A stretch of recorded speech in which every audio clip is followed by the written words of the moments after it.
The stark white light of Interrogation Unit 7 cast harsh shadows across Captain Kale's blue-skinned face as she studied the prisoner before her. Located on the outermost orbital ring of the Galactic Alliance's territorial boundary, this station was specifically designed for one purpose: extracting information from those who would rather keep their secrets. The temperature in the room was deliberately set 5 degrees below, comfortable just enough to keep the prisoner alert and anxious. Orion Scott sat perfectly still, his human features betraying nothing, as he maintained eye contact with his captor. His Alliance naval uniform, though torn and soiled from capture, still bore the insignia of a scout vessel pilot. Nothing special, according to his file. Just another human caught in the wrong place at the wrong time. "State your purpose in Sector 9. Kale demanded, her voice betraying no emotion. Her species, the Ceruleans, were known for their detached efficiency, a trait that made them excellent interrogators. The blue pigmentation of her skin appeared almost luminescent under the bright lights, contrasting with the midnight black of her military uniform, with its silver insignia marking her as the station commander. "I've told you 6 times already," Orion replied, a hint of amusement in his voice. "Navigation error. Simple as that." Kale tapped her long, slender fingers against the metallic table. The gentle rhythm echoed through the room, a technique she'd perfected over the years. Many prisoners found the sound maddening after a few hours. "Navigation errors don't place Alliance scouts 80 parsecs beyond established boundaries," she replied, "especially not in the direction of Matrix territory." The war with the Matrix had stretched for 3 decades now. What had begun as a territorial dispute over resource-rich systems had evolved into an existential conflict between civilizations. The Matrix, an insectoid species with highly advanced biotechnology, had proven formidable opponents to the militaristic Galactic Alliance. "Perhaps your navigational systems need recalibration," Orion suggested with a smirk. "I was well within Alliance space when your patrol captured my vessel." Kale's second-in-command, Lieutenant Mina, stood in the shadows of the room. Unlike her captain, Mina's origins on a border planet gave her a more sympathetic perspective toward prisoners. Her pale green skin marked her as a hybrid, not fully cerulean, but not entirely from another species either. "Captain," Mina said softly, "the scans of his vessel did confirm minimal armaments, consistent with a scout ship." Kale nodded without taking her eyes off Orion. "Scouts can carry information more valuable than weapons." "You flatter me," Orion said, leaning back in his chair as far as his restraints would allow. "I'm just a pilot. Wrong place, wrong time." The interrogation room, like everything else on Station 7, was designed with efficiency rather than comfort in mind. The station itself had been constructed hastily when the Alliance pushed its borders outward, establishing a network of forward observation posts to monitor Matrix movements. What had once been meant as temporary structures had, over the years of prolonged conflict, become permanent installations, cold, utilitarian, and isolated. Kale accessed the holographic display embedded in the table. Images of Orion's captured vessel rotated above the surface, a small craft indeed, bearing the markings of an Alliance reconnaissance unit. "Your ship's log shows a deliberate course adjustment toward the Perseus Nebula," she noted. "That's the direction of the closest known Matrix outpost." Orion shrugged. "Scientific curiosity. The nebula has unusual particle emissions, worth studying." "Without authorization from Alliance Command." "Some of us aren't fond of paperwork," Orion replied with a wink. Kale felt a flicker of irritation. Most prisoners showed fear by this point, especially humans who tended to be more emotionally expressive than other species. This one's calm demeanor struck her as unusual. "Captain," Mina interjected, "Command has requested a preliminary report. They're particularly interested in whether the prisoner has any information about Matrix fleet movements near the Taurus sector." Kale nodded curtly. "Tell them I'm still conducting initial assessment." "What's the Taurus sector?" Orion asked, his tone casual, but his eyes suddenly alert. Kale noticed the shift in his demeanor. "Nothing that concerns a simple scout pilot," she replied, making a mental note of his reaction. The truth was that 3 Alliance vessels had gone missing in the Taurus sector within the past lunar cycle. Command suspected Mantrix involvement, though there had been no distress signals or debris fields located. Ships and crews had simply vanished without trace. If the Mantrix had developed some new weapon or technology capable of such clean eliminations, the Alliance needed to know. "You know," Orion said, leaning forward, "this would go much faster if you just asked me what you really want to know." "And what might that be?" Kale asked. "Whether I've seen any evidence of your missing ships," he replied with a smug smile. Kale felt a chill run through her. The disappearances were classified information known only to high-ranking officers. No simple scout pilot should have knowledge of them. "Lieutenant," she said to Mina without breaking eye contact with the prisoner, "initiate privacy protocol." Mina nodded and tapped a sequence on her wrist console. The already dim lights in the corners of the room dimmed further as additional security measures activated. Audio recording ceased, and the observation feeds to other parts of the station were temporarily suspended. Once they were truly alone with the prisoner, Kale leaned forward. "Who are you really, Orion Scott? Because you're certainly not a scout pilot." "But I am," he insisted, the smile never leaving his face. "Just one who happens to hear things. Classified things beyond your security clearance. The universe is full of whispers for those who know how to listen." Kale had interrogated hundreds of prisoners during her 15 years of service. She'd developed an intuitive sense for lies and half-truths, and every instinct told her that this man was playing a dangerous game. "I think," she said slowly, "that you wanted to be captured, that you deliberately placed yourself in our patrol route." For the first time, Orion's expression changed slightly, just a flicker of something in his eyes that might have been respect. "An interesting theory," he replied. "But why would anyone want to be captured and brought to an Alliance interrogation station that seems rather counterproductive for an enemy agent?" "Unless the agent wanted to feed false information," Kale suggested. "Or to observe Alliance security protocols firsthand." Orion laughed. "You give me too much credit, Captain. I'm not nearly that cunning." "Then explain how you know about the missing ships." Instead of answering, Orion tilted his head slightly. "Do you ever question why we're fighting the Mantrix, Captain? 30 years of war. And for what territory resources?"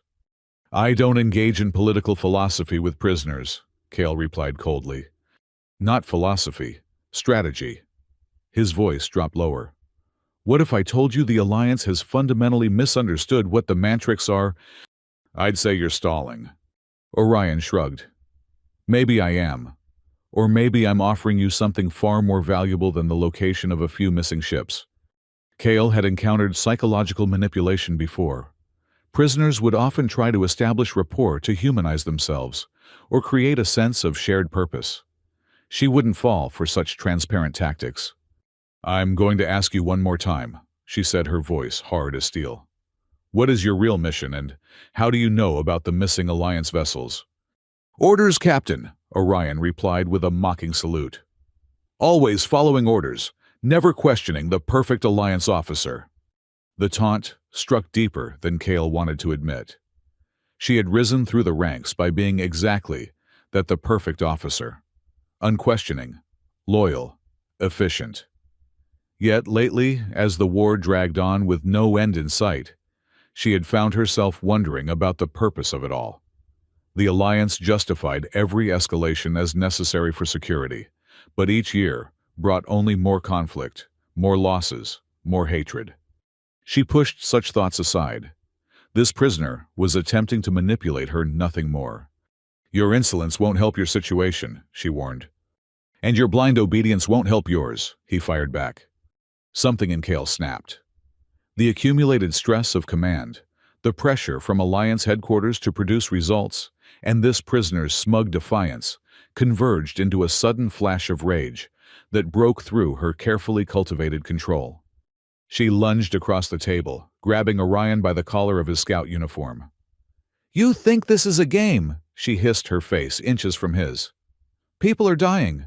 Alliance citizens, my people, are vanishing without a trace. Orion didn't flinch. And you think I'm responsible? He asked calmly. One lone scout pilot. I think you know more than you're saying, Kale growled. And I'm tired of your evasions. Then perhaps you should try asking better questions. He suggested, his breath warm against her face. In a surge of frustration, Kale tightened her grip on his uniform and pulled, expecting the fabric to tighten against his throat. Instead, there was a ripping sound as the material gave way, tearing along the right shoulder and down the arm of the garment. Kale froze, her anger instantly replaced by shock. Where she had expected to see human skin beneath the uniform, there was instead a seamless integration of metal circuitry and something that resembled both organic tissue and advanced technology. The arm wasn't human at all. It was a biomechanical construct of a design she had never encountered before. What? She whispered, stepping back involuntarily. Orion's smug expression had vanished, replaced by something more complex: wariness, mixed with what might have been relief. Now we can have a real conversation, he said quietly. Lieutenant Mina moved forward, her hand instinctively reaching for her sidearm. Captain! Kale held up a hand to stop her, never taking her eyes off Orion's exposed arm. The technology was beyond anything the Alliance possessed. The integration between biological and mechanical components was seamless. Not a crude prosthetic, but something that appeared to have grown that way, the metal and circuitry flowing into flesh, like they were part of the same organism. What is this? Kale demanded, her voice barely above a whisper. This, Orion replied, flexing the biomechanical arm, is why I let myself be captured. Because seeing is believing, Captain. And I needed someone high enough in the Alliance command structure to see. Is it Mantrix technology? Mina asked, her voice betraying her shock. Yes and no, Orion answered. It's what happens when human and Mantrix technology achieve symbiosis. Kale's mind raced. Alliance intelligence had reported rumors of advanced Mantrix biotechnology, but nothing like this. Nothing that suggested integration with human physiology. Lieutenant, she said, her voice steady, despite her inner turmoil. Escort the prisoner to my personal lab. Full security protocols.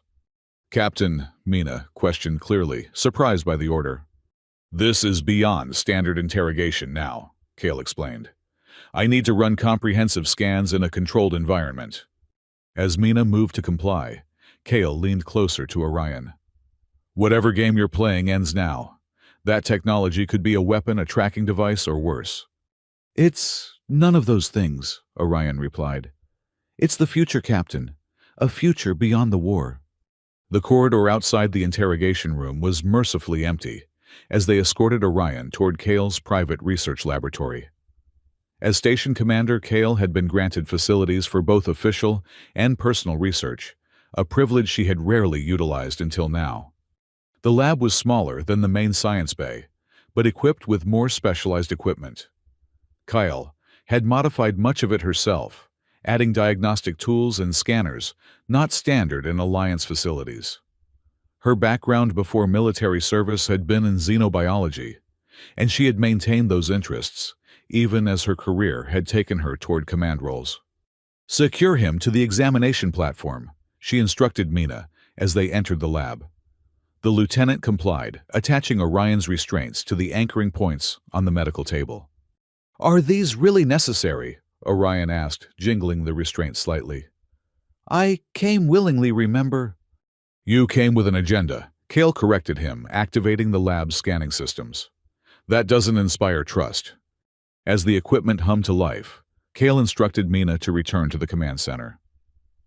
Monitor communications from headquarters. If anyone asks about the prisoner, tell them I'm conducting a detailed physiological assessment. Once alone with Orion, Kale approached the examination table, her scientific curiosity temporarily overriding her duties as an interrogator. This technology, she said, gesturing to his exposed arm. How is it possible? The integration is unlike anything I've seen. That's because the Alliance has been fighting the Mantrix for so long that you've forgotten how to understand them, Orion replied. Their biotechnology isn't about weapons or warfare at its core. It's about adaptation, evolution. Kale activated a molecular scanner watching as it created a three-dimensional representation of Orion's arm structure on the main display. The results were astonishing. The technology wasn't merely attached to his biological systems. It was integrated at the cellular level, with nanoscale interfaces between living tissue and mechanical components. This would require years of development, she murmured, more to herself than to Orion. Decades of research. The Alliance hasn't detected any human-Mantrix cooperation on this scale. The Alliance sees what it expects to see, Orion replied. War, conflict, enemies. But there have always been those on both sides who envisioned something different. The scanner completed its initial assessment, and Kale studied the results with growing amazement. The biomechanical arm wasn't just a replacement limb. It contained integrated systems that connected to Orion's central nervous system, cardiovascular system, and even showed signs of interfacing with his lymphatic system. This isn't just a prosthetic, she said. What does it do? Orion smiled slightly. What doesn't it do? It enhances strength, obviously. Processes environmental data. Accelerates healing. But those are just the practical applications. And the impractical ones, Kale pressed. It communicates, he said simply, with Mantrix biotechnology, with their ships, their systems, their biology. It's a bridge captain, a translator between species. Kale's mind reeled at the implications. If what Orion was saying proved true, this technology could revolutionize the Alliance's understanding of their enemy. But it could also represent an unprecedented security threat. So you're what? She asked, struggling to make sense of the situation. A spy, an infiltrator. I prefer the term diplomat, Orion replied. Though that's not what my colleagues on either side would call me. Colleagues. You mean there are more humans with this technology? Orion's expression grew more serious. A small group. Scientists mostly. People who believed that understanding the Mantrix was more important than destroying them. Kale ran a deeper scan, focusing on the internal mechanisms of the biomechanical arm. The Alliance would consider this treason. I'm aware, Orion said dryly. Hence my reluctance to walk into Alliance headquarters and volunteer for examination. Yet you allowed yourself to be captured and brought to an interrogation station, Kale noted. Why? Because something has changed, Orion replied, his voice growing urgent. The missing Alliance ships in the Taurus sector, they weren't destroyed by the Mantrix. They were saved by them. Kale looked up sharply from the scanner. Saved from what? There's a third player entering the game, Captain. Something from beyond the Outer Rim. Something that neither the Alliance nor the Mantrix has encountered before. Orion shifted, leaning as close to her as his restraints would allow.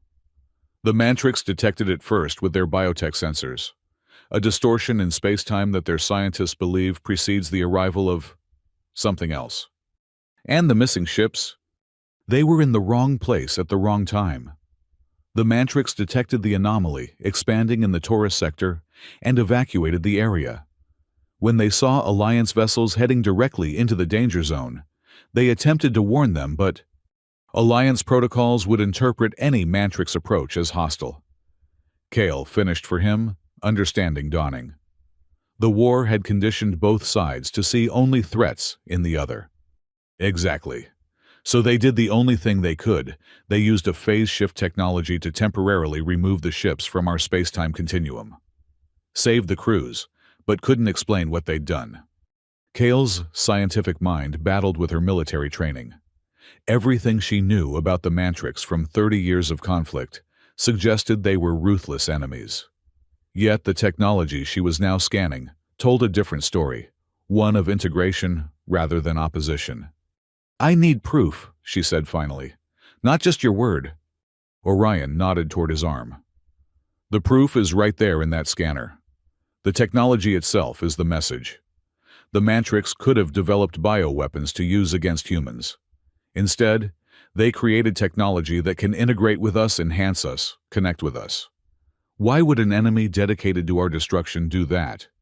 Before Kale could respond, Her communication device activated with an urgent signal. "Captain," came Lieutenant Mina's voice. "Priority transmission from Alliance Command. For your eyes only." "Send it to my private terminal," Kale instructed, moving to the secure console in the corner of the lab. The message was brief and left no room for interpretation. Intelligence suggests prisoner Orion Scott is Matrix agent with biotech augmentation. Considered extreme threat. Extract all possible intelligence within 24 hours. Then terminate. Special containment team en route. Kale felt a coldness settle in her stomach. She had expected command to be interested in Orion's technology, but this went beyond interest. They wanted him eliminated, not captured, not studied, but destroyed. "Bad news?" Orion asked from the examination table, watching her expression change. Kale turned to him, her face carefully neutral. "Alliance Command has some questions about your technology." And after the questions, he pressed. She didn't answer, which was answer enough. "You see the problem now," Orion said quietly. "They're afraid of what they don't understand. Afraid of change. Both sides have been locked in this pattern for so long that neither can imagine another way." Kale returned to the scanner, focusing on her work to avoid confronting the moral quandary before her. She had always followed orders. It was what had defined her career, her life. The Alliance was fighting for security, for the protection of its citizens, against a hostile aggressor. At least, that was what she had always believed. "The ships," she said, after a long moment. "You claim the Matrix saved them. Where are they now?" "In a pocket dimension adjacent to normal space," Orion explained. "The crews are in stasis, unaware of the passage of time. The Matrix can return them, but they needed a way to explain to prevent the Alliance from interpreting their return as an attack or a trick." "And you volunteered to be the messenger?" Kale asked skeptically. "I was the logical choice. My physiology is already integrated with their technology. I can serve as a bridge between the two species." Kale stared at the scan results, her scientific mind processing the implications. "This integration, it's not just mechanical. These neural pathways suggest a deeper connection. The technology allows for direct communication with Matrix consciousness," Orion confirmed. "Not mind control," he added quickly, seeing her alarm. "More like translation. Their thought patterns are fundamentally different from ours. The technology helps interpret." "So you can communicate directly with them?" Kale asked, fascination temporarily overriding her caution. "Yes, and they with me. It's how I learned about the ships, about the anomaly in the Taurus sector." Kale's gaze shifted to the message from command still displayed on her terminal. 24 hours. Extract information, then terminate. The coldness of the order struck her anew. "If what you're saying is true," she said slowly, "then destroying you would eliminate our best chance at recovering those ships and crews." "More than that," Orion pressed. "It would eliminate the first real chance for peace in 3 decades. Kale activated another scanning protocol, this one designed to analyze energy signatures. "I need to understand how this technology works. If it truly communicates with Matrix systems, there should be evidence of signal transmission." "It doesn't work that way," Orion explained. "The communication isn't through conventional electromagnetic transmission. It's quantum entangled. The Matrix discovered how to entangle biological neurons with mechanical systems, and those systems with their technology." "That's theoretically impossible," Kale objected. "Quantum entanglement can't be maintained in warm, complex biological systems." "For Alliance science, perhaps. The Matrix have been developing biotechnology for millennia. They don't draw the same distinctions between organic and mechanical that humans do." As Kale continued her scans, she became increasingly convinced that Orion was telling the truth, at least about the technology itself. The integration was real, the complexity beyond anything the Alliance had developed or encountered. "I need to report something to command," she said finally. "They're expecting preliminary findings."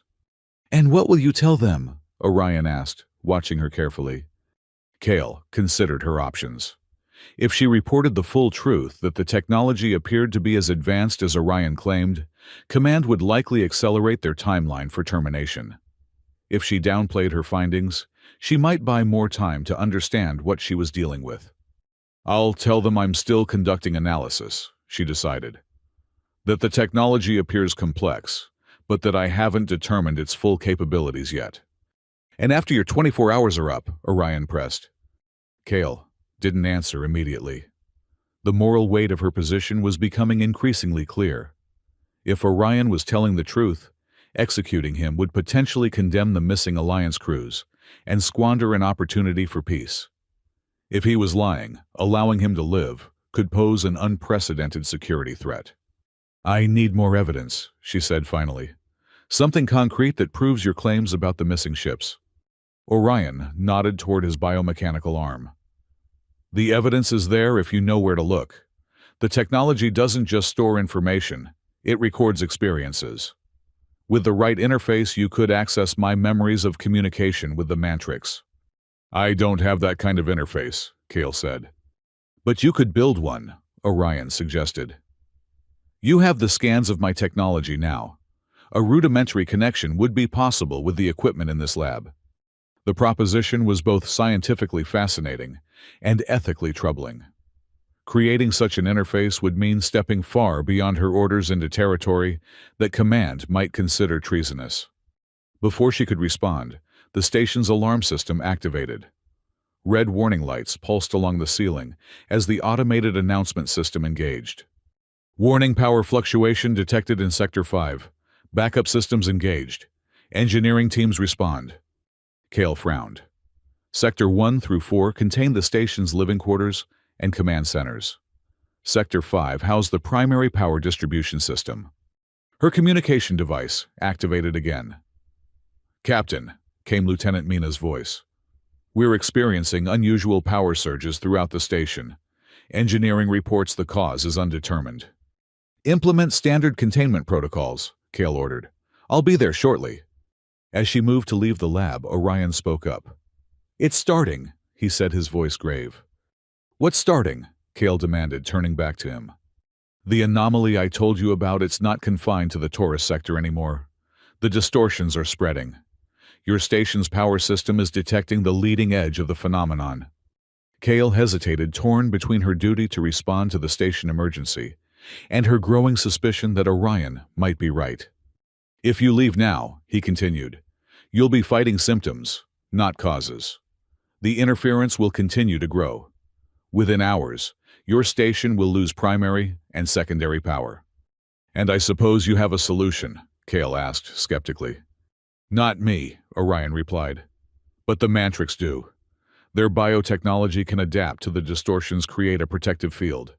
That's how they save the Alliance ships." "And I'm supposed to just trust this claim?"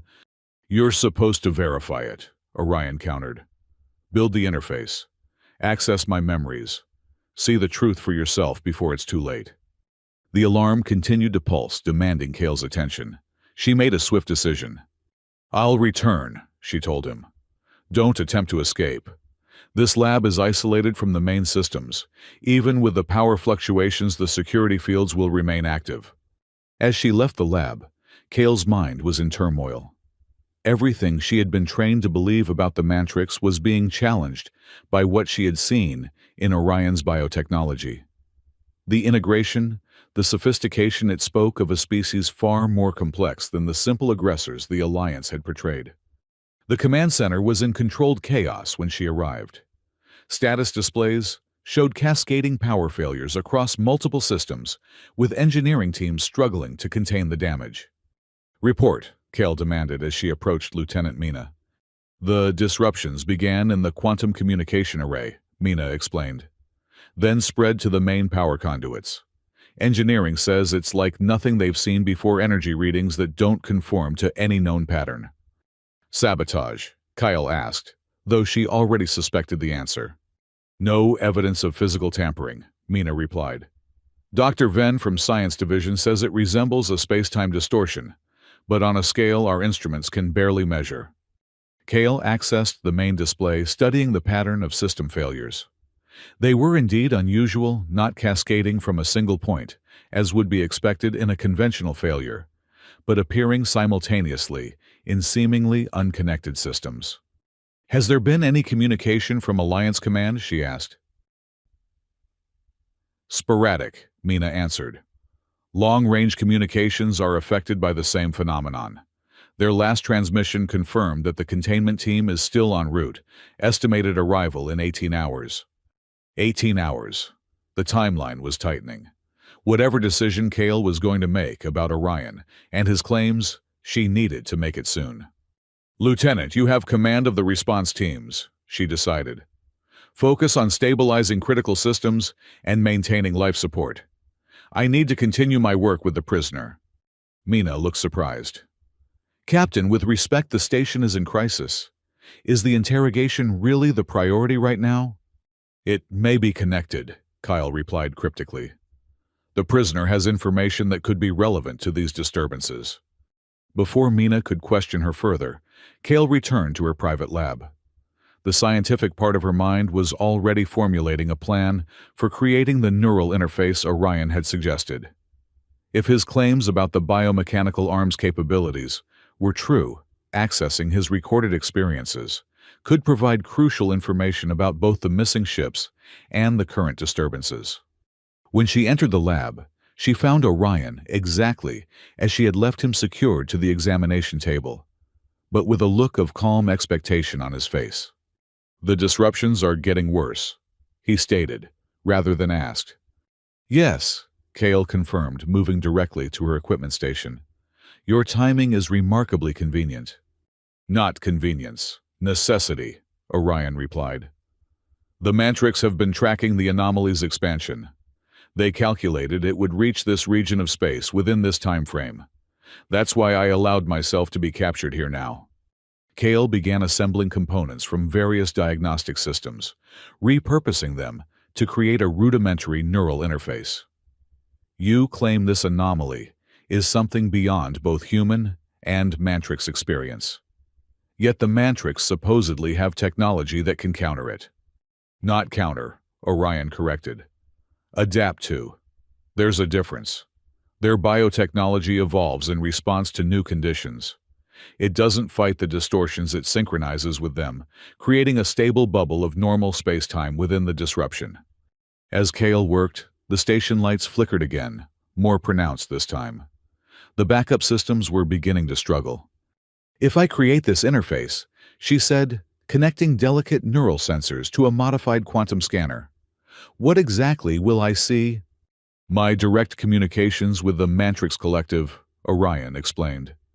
"Their detection of the anomaly, the rescue of the Alliance ships, their proposal for cooperation.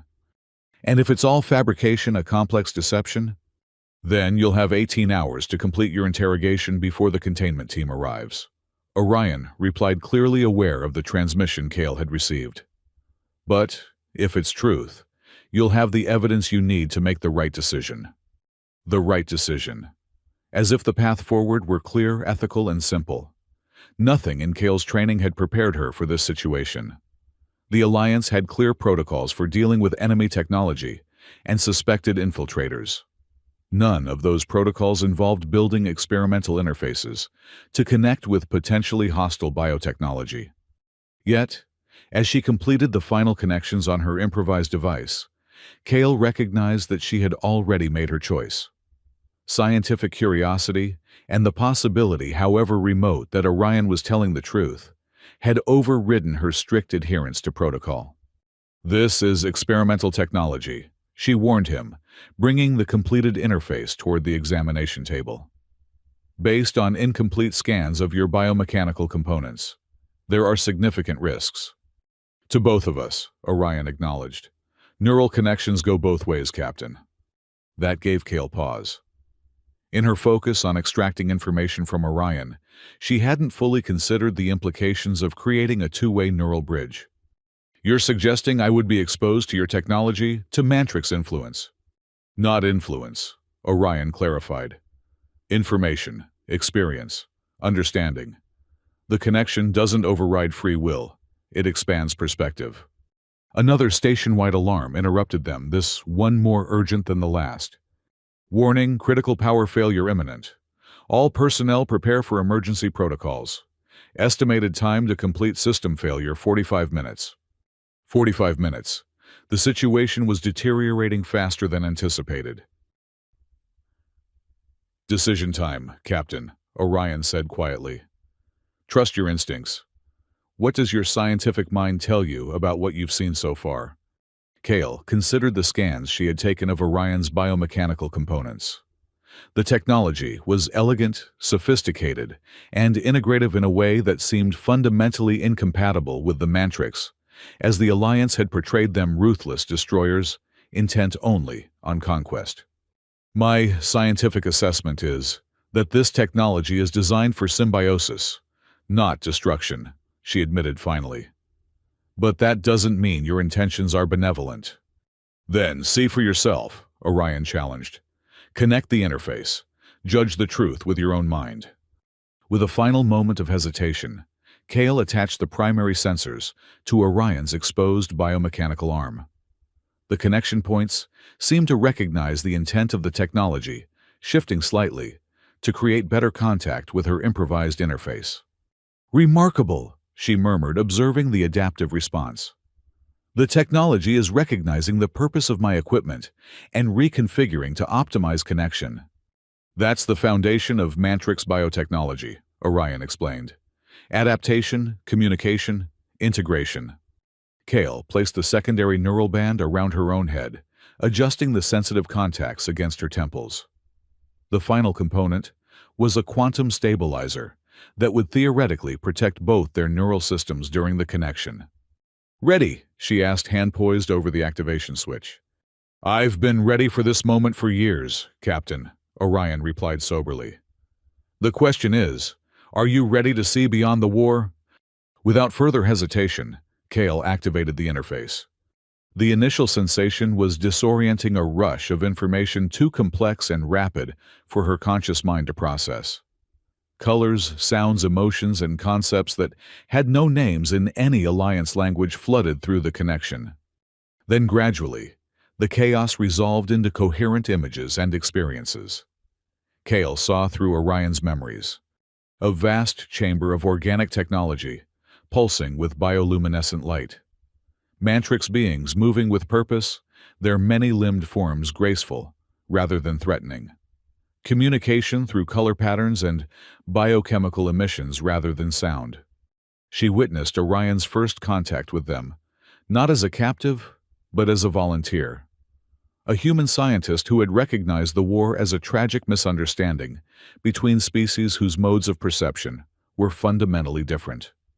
The memories shifted to show the detection of the anomaly, a distortion in space-time that the Mantrix sensed through their biological connection to the universe itself. Their alarm, as they realized the phenomenon was expanding, threatening both their territory and the Alliance's. Then came the critical memory Mantrix vessels, approaching Alliance ships in the Taurus sector, attempting communication through conventional channels, but receiving only hostile responses. The decision to use phase shift technology to remove the Alliance vessels from normal space-time before the anomaly could consume them. The crews preserved in stasis, unaware of their rescue by the supposed enemy. Finally, Kale witnessed the Mantrix Collective's proposal cooperation against the greater threat. Their biotechnology adapted to human physiology, a symbiosis of strengths to counter the unknown force approaching from beyond the rim of explored space. As suddenly as it had begun, the connection terminated. The station's power failed completely, plunging the lab into darkness before the emergency lighting activated with a dim red glow. Kyle stumbled backward, the neural band falling from her head as the interface lost power. Her mind reeled from the experience, not just the information she had received, but the fundamental shift in perspective it represented. Now you understand, Orion's voice came through the dim light. Why I had to find someone who would listen, someone who could see. Kale struggled to reconcile what she had experienced with everything she had been taught about the Mantrix. Those memories, they could be fabricated, implanted specifically to convince someone like me. You're a scientist, Captain, Orion replied calmly. Apply your analytical mind. Would fabricated memories contain the complexity, the internal consistency, the alien perspectives you just experienced? Could any deception be that complete? Before she could respond, her emergency communicator activated one of the few systems still operational on backup power. Captain, came Lieutenant Mina's urgent voice. Primary and secondary power systems have failed. Life support is on emergency reserves with approximately 6 hours remaining. And there's something else. Go ahead, Lieutenant, Kale responded, still trying to process everything she had experienced through the neural interface. Long-range sensors detected an unidentified vessel approaching the station before the systems failed. Not Alliance design. Mantrix, Kale asked, looking sharply at Orion. No, Captain. The signature doesn't match any known Mantrix configuration either. It's something else. The pieces clicked into place in Kale's mind. The power disruptions, the space-time anomalies, the approaching vessel of unknown origin. Everything aligned with what she had seen in Orion's memories. How long until the vessel reaches the station? She asked. Approximately 3 hours, based on its last detected speed, Mina reported. Should I attempt to establish communication when it's in range? Kale made a swift decision. Negative, Lieutenant. Maintain complete communications blackout. Divert all remaining power to life support and internal systems. I'm on my way to command. She deactivated the communicator and turned to Orion. It appears your claims about a third party entering the conflict may have merit. The evidence was always there, he replied. The Alliance just wasn't looking for it. Kale moved to release his restraints, then hesitated. If I free you, how do I know you won't attempt to take control of the station, to signal this approaching vessel? Because that would defeat the entire purpose of my mission, Orion said simply. I came to forge understanding, not to conquer. The Mantrix believe, as I do, that survival depends on cooperation now. The station shuddered slightly, the structural integrity systems compensating for some unseen disturbance in the surrounding space. The anomaly is getting closer, Orion warned. Soon, conventional technology won't function at all within its influence. Only Mantrix biotechnology has shown resilience against the distortions. Kale made her decision, releasing Orion's restraints. If you're telling the truth, your technology may be our only chance to survive whatever's coming. It is, Orion confirmed, sitting up and flexing his biomechanical arm. But we need to act quickly. The interface you built, it can be modified to create a localized field that will protect essential station systems. Using your arm as the central processor, Kale asked, her scientific mind already calculating the possibilities. Exactly. The Mantrix technology can adapt to the distortions, create a bubble of stable spacetime around the station, at least temporarily. Another tremor ran through the station, stronger this time. The emergency lights flickered ominously. We need to get to the central power core, Kale decided. If we can establish a connection between your technology and the station's primary systems, we might have a chance. As they prepared to leave the lab, Kale's communicator activated again. Captain, Mina's voice was tense. Alliance vessels detected approaching from Sector 7. Identification confirms it's the containment team arriving ahead of schedule. Kale's blood ran cold. The containment team's orders were clear: extract information from Orion, then terminate. If they arrived to find him freed and working with the station commander, the consequences would be severe. How long until they reach us? She asked. Approximately 2 hours, Mina replied. The unknown vessel. Still approaching. Estimated arrival in 3 hours, but the distortions are making tracking difficult. Caught between two approaching forces, the Alliance containment team with orders to eliminate Orion and the unknown vessel, potentially connected to the space-time anomalies. Kyle had never faced such impossible choices. Lieutenant, prepare a secure channel to the Alliance vessels, she ordered. I need to communicate our situation. Captain, Orion said urgently once the communication ended. The containment team won't listen. Their orders supersede any new information. That's why they're being sent ahead of schedule. Command suspects, you might be compromised. Because of the neural connection, Kale realized. Somehow, despite the communication difficulties, Alliance Command had detected or suspected her unauthorized experiment with Orion's technology. We don't have time for protocol now, Orion insisted. The unknown vessel will reach the station before we can convince the containment team of the truth. Another violent tremor shook the station, sending equipment crashing to the floor. The emergency lights failed completely for several seconds before flickering back to life. Central Power Core, Kale decided firmly. If we can stabilize the station against these distortions, we'll have a better chance of explaining the situation to the containment team when they arrive. They moved swiftly through the darkened corridors of the station, emergency lighting casting eerie red shadows as they progressed toward the central levels. The few crew members they encountered looked shocked to see the prisoner moving freely alongside their captain, but Kale's authoritative manner prevented any challenges. When they reached the Central Power Core, they found engineering teams struggling to restart the primary systems without success. Captain on deck called the chief engineer a grizzled veteran named Tarak, whose species was known for their resilience to radiation, making them ideal for Power Core work. Status report, Kale demanded, acting as if Orion's presence was completely authorized.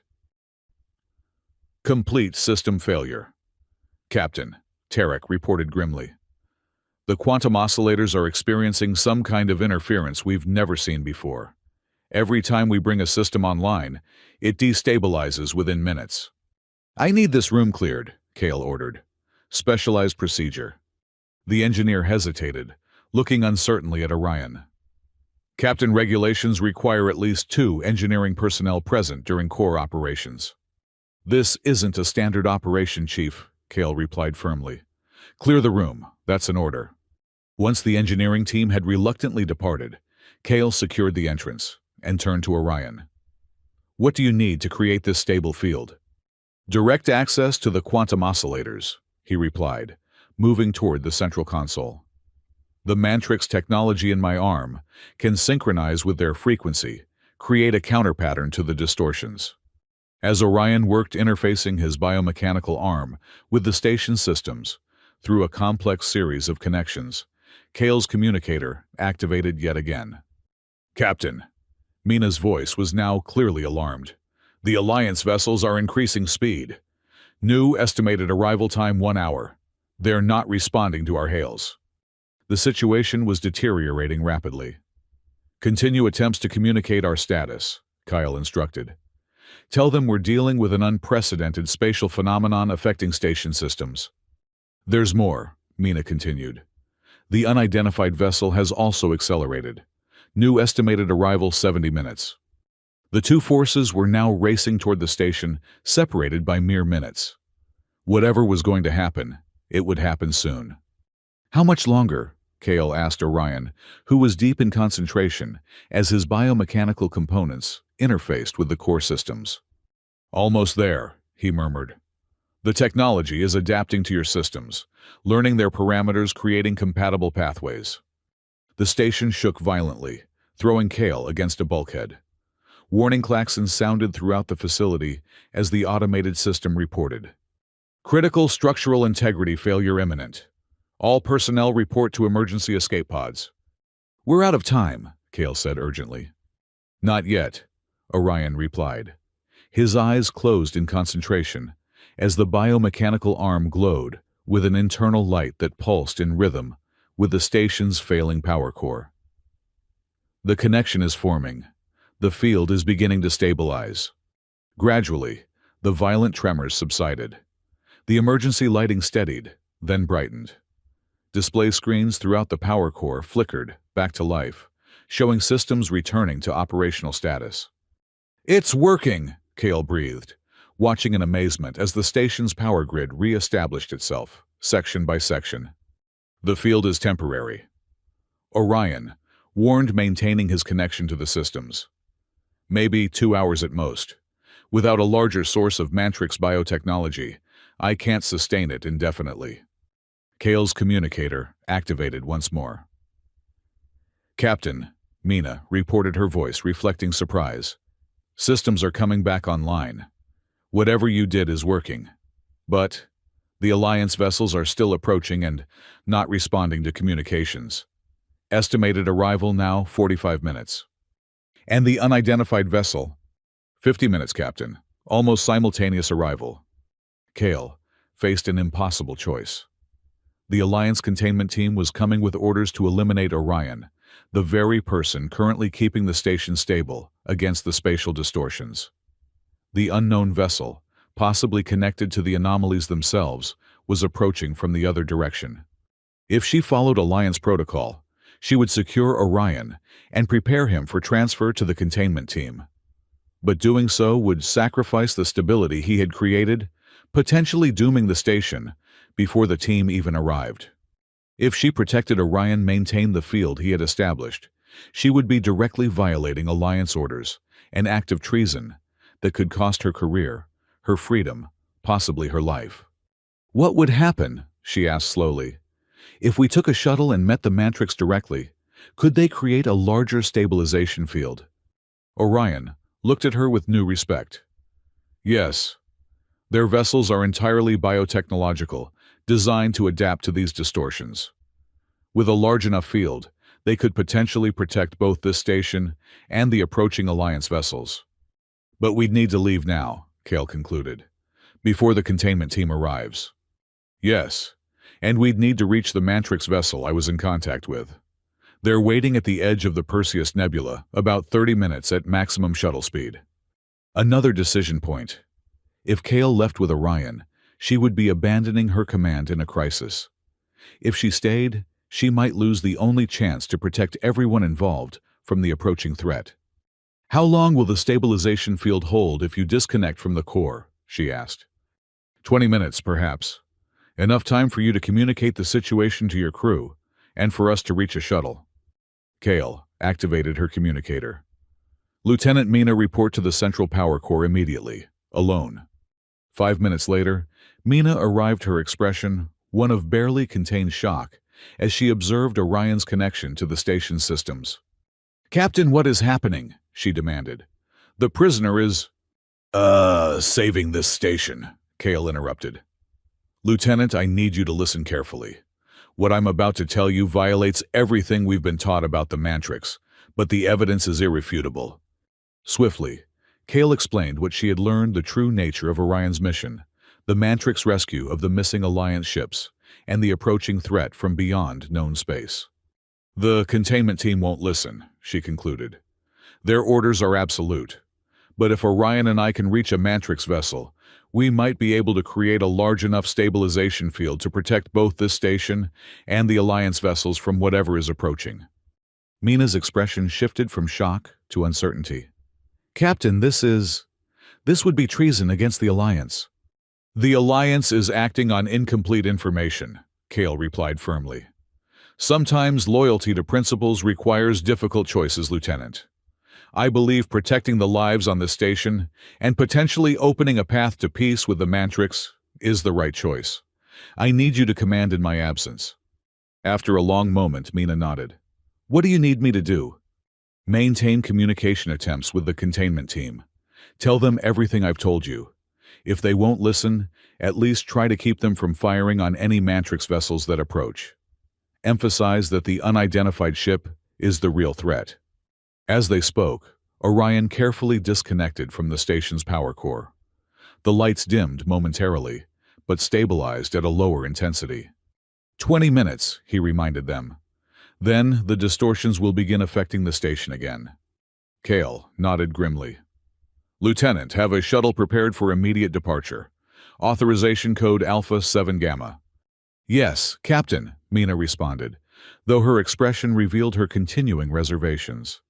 As they moved toward the hangar bay, Kale noticed crew members watching with confusion and concern.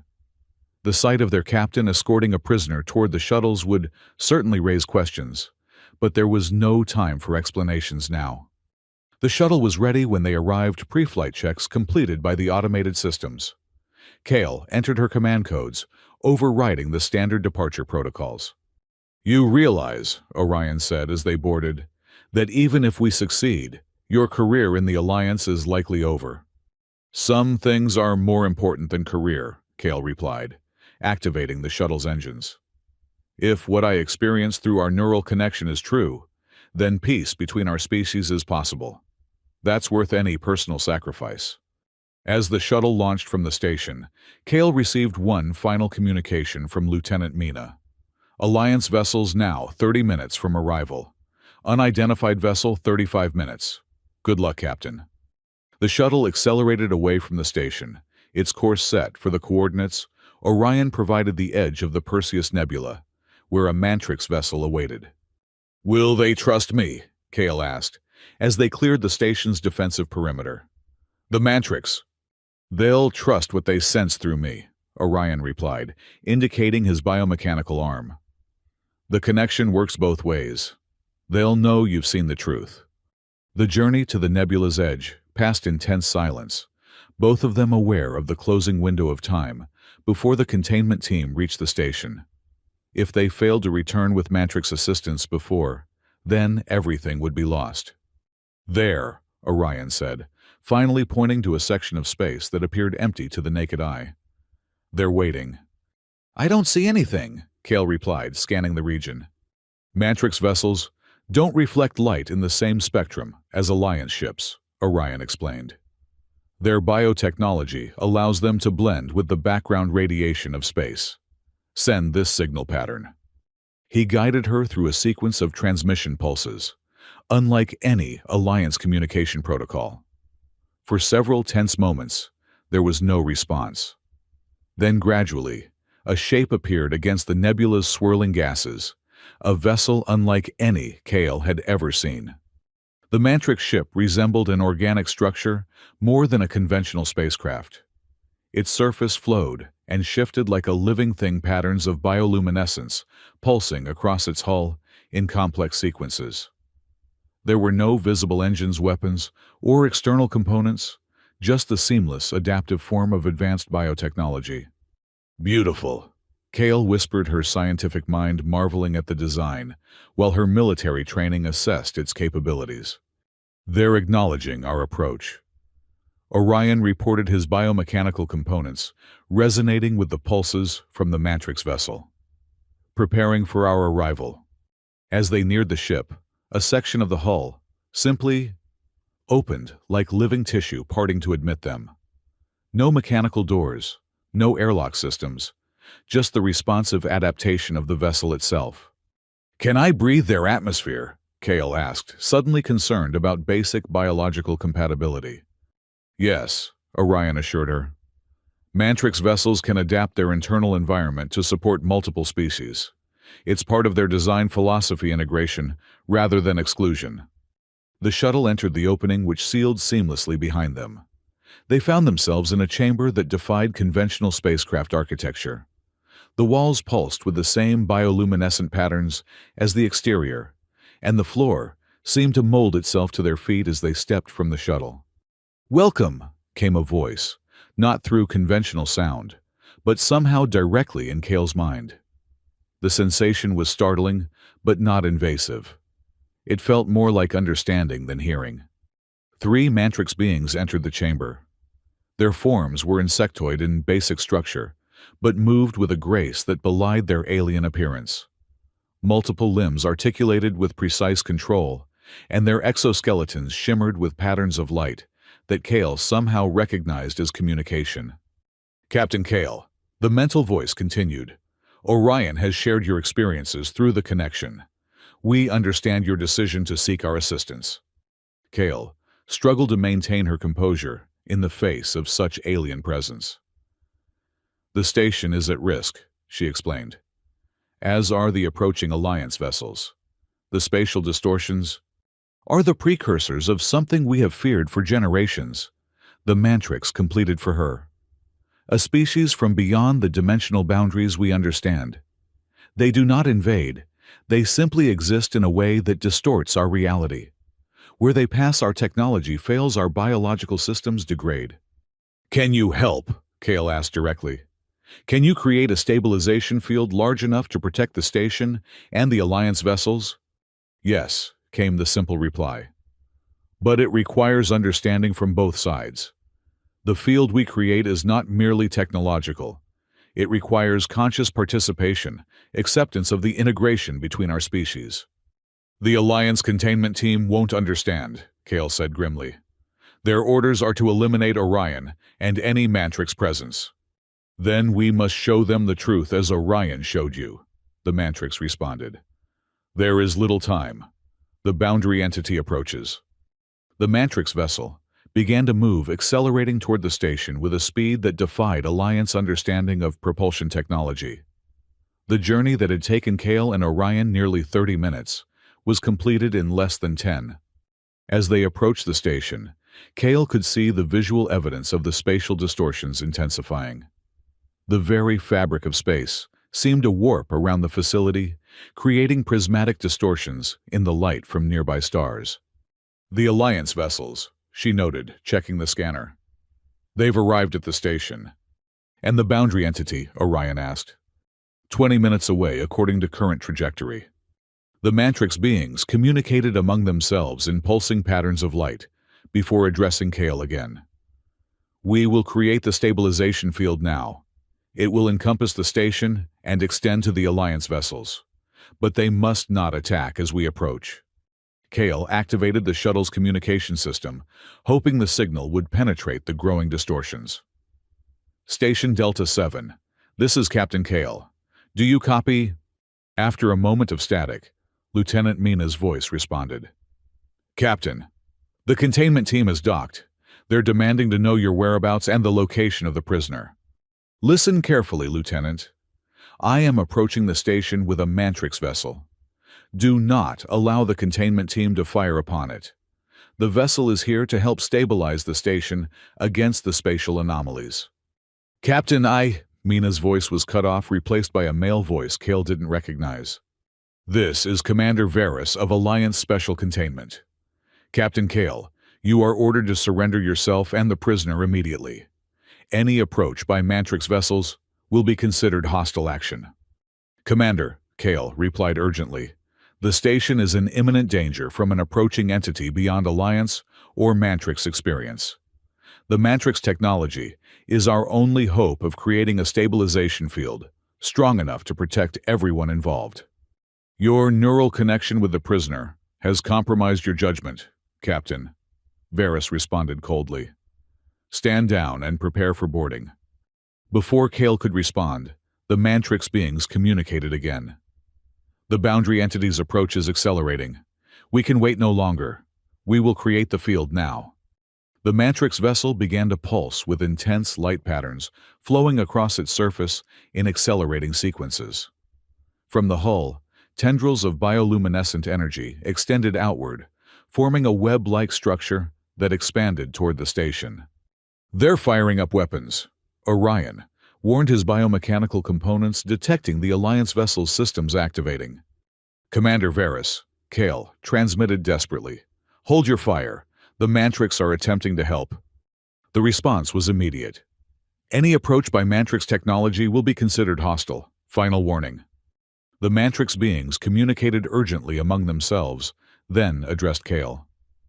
We cannot complete the field if we must divert energy to defensive measures. The boundary entity will arrive before the protection is established. A terrible choice faced Kale. Allow the Mantrix to continue extending the stabilization field, risking destruction by Alliance weapons, or withdraw and doom everyone to the approaching boundary entity. There is another option, Orion said suddenly. I can serve as a focal point for the field. My biomechanical components are already synchronized with Mantrix technology. If I return to the station alone, I might be able to create a sufficient field from within, at least enough to demonstrate the benevolent intent. They'll capture you immediately, Kale objected. Execute their termination orders before you can explain. Not if I have a hostage, Orion replied, looking meaningfully at her. Understanding dawned on Kale. You return with me as your apparent prisoner. Gain enough time to establish a small field. Show them, rather than tell them. Exactly. The Mantrix vessel can remain at a distance, ready to extend the full field once the Alliance sees the truth. It was a desperate plan with countless ways it could go wrong. But as the spatial distortions intensified around them, it seemed the only chance. Kale communicated the plan to the Mantrix beings, who reluctantly agreed. "The risk is great," they warned, "but the necessity is greater. We will remain in position to extend the field when possible." With swift determination, Kale and Orion returned to the shuttle. As they prepared to depart the Mantrix vessel, Orion turned to her. "This may be our only chance to bridge the gap between our species," he said solemnly. "Whatever happens, what you've seen today is the truth. Remember that." "I will," Kale promised. They launched the shuttle, approaching the station with a transmitted message. "Commander Varys, this is Captain Kale. I have subdued the prisoner and am returning to the station. Request immediate docking clearance." After a suspicious pause, the response came. "Clearance granted, Captain. Security teams will meet you in the hangar bay." As they approached the docking bay, the station shuddered violently, the spatial distortions growing more intense with each passing minute. "The boundary entity is now 15 minutes from direct contact," Orion noted grimly. "Once we dock, I'll need at least 5 minutes connected to the station's systems to establish even a minimal field." "I'll try to buy you that time," Kale replied, "but be prepared for resistance." The shuttle docked with a jarring impact as the station's automated systems struggled against the distortions. When the airlock opened, they were met by a full security team, led by a stern-faced officer Kale assumed was Commander Varys. "Secure the prisoner," Varys ordered immediately. "Captain Kale, you are relieved of command pending investigation of your actions." "Commander," Kale began urgently, "the station has less than 15 minutes before contact with a spatial anomaly that will destroy it completely. This prisoner possesses technology that can create a protective field." "Captain, your judgment has been compromised," Varys replied dismissively. "The neural connection you established with the prisoner has affected your perception of reality." As security personnel moved to take Orion, the station experienced the most violent tremor yet. Warning systems blared throughout the facility as structural integrity alarms activated.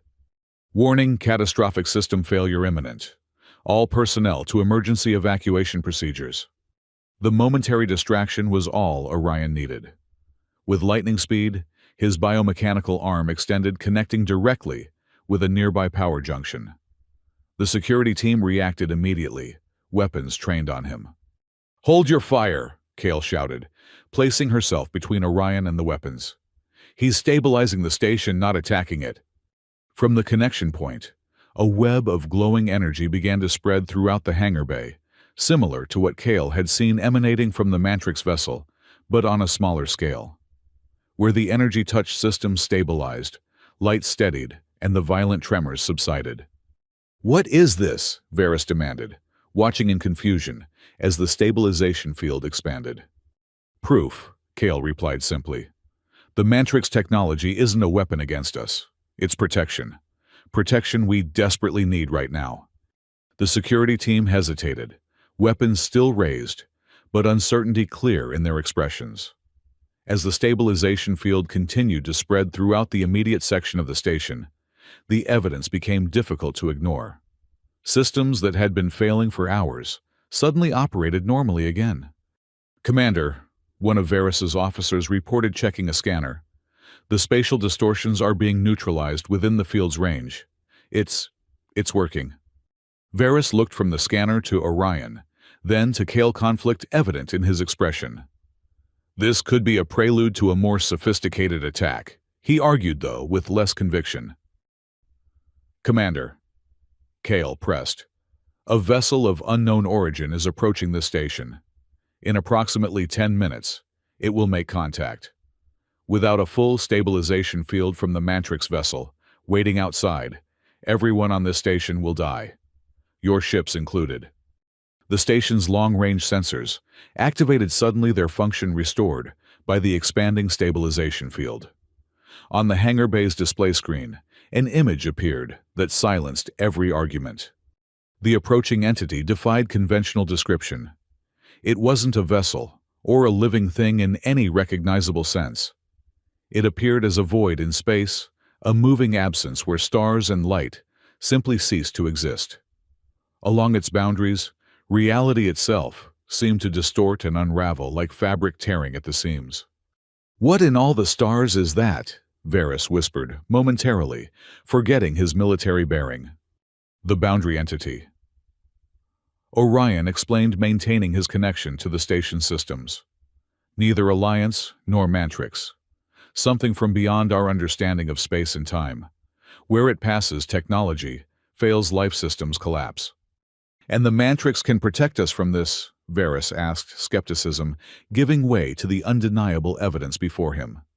"Not completely," Orion admitted. "But their biotechnology can create a bubble of stable spacetime that will allow us to survive its passing. The field I'm generating now is minimal enough for this section of the station only. The Mantrix vessel outside can extend it to cover everything, including your ships." Varys looked to his officers, then back to the approaching entity on the screen. Command training had prepared him for many scenarios, but nothing like this. "If this is a deception," he said finally, "it's the most elaborate one I've ever encountered." He activated his communication device. "Stand down weapon systems. Allow the Mantrix vessel to approach." Kyle felt a wave of relief wash over her. "Thank you, Commander." "Don't thank me yet, Captain," Varys replied grimly. "If this fails, we all die together. And if it succeeds, we both have a lot of explaining to do to Alliance Command." As the security team lowered their weapons, Kale transmitted to the waiting Mantrix vessel. "You're clear to approach. Full stabilization field authorized." The response came in the form of the Mantrix vessel, moving swiftly toward the station. As it neared, the bioluminescent energy web expanded exponentially, integrating with the smaller field Orion had created and extending to encompass the entire station and the docked Alliance vessels. The effect was immediate and profound. Throughout, the station systems returned to full function.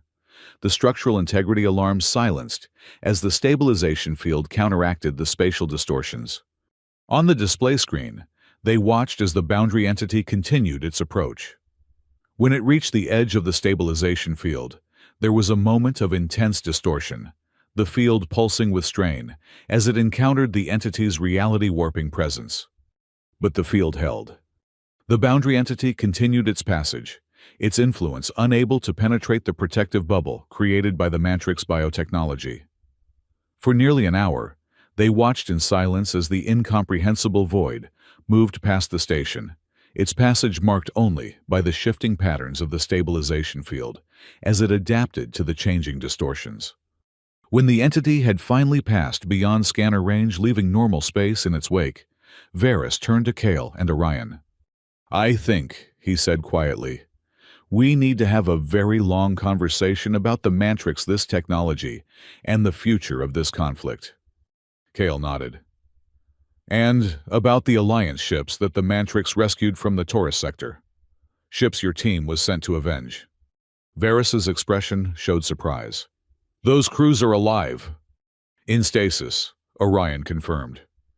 "Protected by the same technology that just saved this station. They can be returned safely." The commander was silent for a long moment, processing this information. Finally, he made a decision that would change the course of the war. "I will contact Alliance Command," he said. "Request a diplomatic team instead of a military response. If what you've shown us today is true, if there are threats beyond our understanding that require cooperation rather than conflict, then the war with the Mantrix may have been a profound mistake." "It was," Orion agreed simply. "On both sides. Fear and misunderstanding perpetuated by those who profited from conflict." As the Mantrix vessel maintained its position near the station, Kale felt a sense of profound change washing over her. The rigid certainties that had defined her career, the clear distinction between ally and enemy, the unquestioning loyalty to Alliance directives had been transformed by what she had witnessed. In the days that followed, as Alliance diplomatic teams cautiously engaged with Mantrix representatives, Kale found herself in an unexpected role, interpreter between species. Her experience with the neural interface had given her insights into matrix communication and perspective that proved invaluable in the nascent peace process. Orion, released from his status as prisoner, served as the living embodiment of what cooperation between humans and Matrix could achieve. His biomechanical integration became the template for a new field of study, symbiotic technology, that could enhance both species' capabilities while fostering understanding rather than fear. The Boundary Entity's passage had opened a new chapter in galactic history. What had begun in a cold interrogation room with a torn uniform had led to the first tentative steps toward peace between ancient enemies. As Kale stood on the observation deck of the station watching Alliance and Matrix vessels moving in coordinated patterns as they established a joint monitoring network for further Boundary Entity incursions, she reflected on how quickly perspectives could change when one was willing to see beyond established beliefs. The universe, it seemed, held threats far greater than those posed by different species to each other. And in facing those greater threats, perhaps former enemies could find common purpose and even eventually friendship. For the first time in 30 years, the stars looked different to Kale. Not as battlefield to be conquered, but as a vast unknown to be explored together.